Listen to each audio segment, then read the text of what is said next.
Matapos ang matagumpay na midterm elections, ang halalan sa BARM at Barangay and SK polls naman ang pinaghahandaan ngayon ng COMELEC.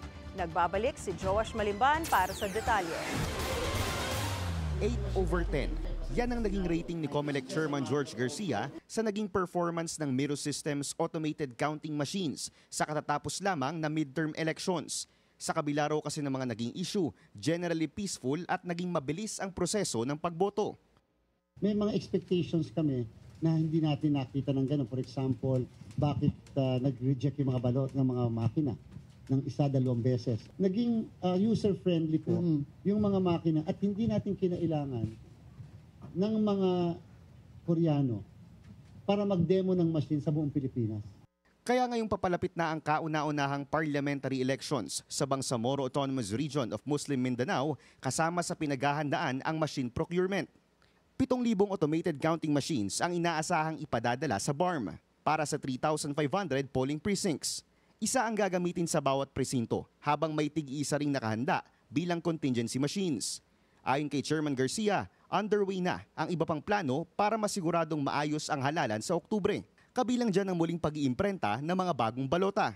Kailangan kasama ang mukha ng kandidato, logo ng political party at isang none-of-the-above option para sa pagpipilian ng mga botante. Magsasagawa rin ng panibagong trusted build para sa mga sistemang gagamitin. Bukod pa riyan, magkakaroon din daw ng training para sa mga guro na magsisilbing electoral board members. Pero kita niyo po, gagawin namin ang lahat ng bagay na yan sa napakaiksing 5 buwan bago ang halalan. Kasama na rin ang pag-o-open ng filing ng certificates of candidacy doon sa mga lugar na maapektuhan. Kasama na rin po ang pag-imprenta ng balota, kahit po 2.3 million lamang yang mga botante na yan.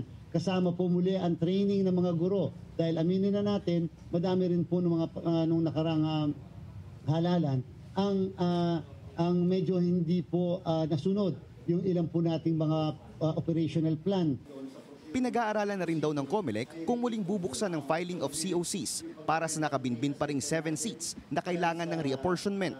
Yan ay matapos tanggihan ng Sulu na maging parte ng BARM. Ayon sa COMELEC, hihintayin nilang desisyon ng Bangsamoro Transition Authority hanggang May 30 ukol sa seat reapportionment.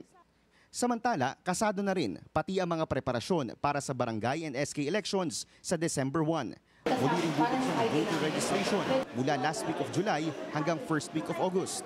Para sa agenda, Joash Malimban, Billionaire News Channel.